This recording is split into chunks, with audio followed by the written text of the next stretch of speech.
The morning of August 6, 1945, dawned like any other in Hiroshima. The streets bustled with early risers, and the hum of a city at work filled the air. Satoshi Takahashi, a young schoolteacher, walked to his classroom, unaware that the world was about to change forever. For months, there had been rumors. Japan was losing the war, and American bombers had devastated cities across the country.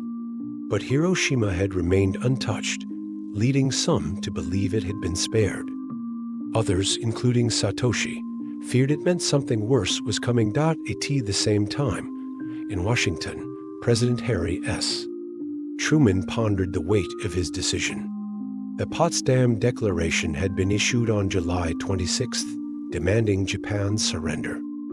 Under the threat of prompt and utter destruction, there had been no reply.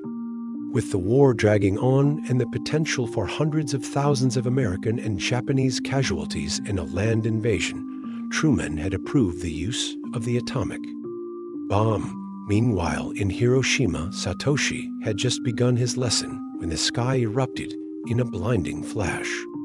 A deafening roar followed, and in an instant, the world around him disintegrated. He was thrown across the room as the walls collapsed. Through blurred vision, he saw a firestorm consuming the city. He stumbled outside, only to witness what seemed like the end of the world. Charred bodies, collapsed buildings, and a sky blackened with smoke. 3 days later, in Nagasaki, a similar fate befell another city.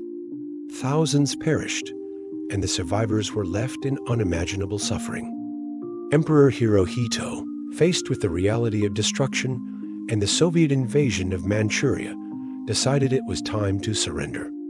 On August 15th, he announced Japan's capitulation. In the aftermath, the world debated the ethics of the bombings.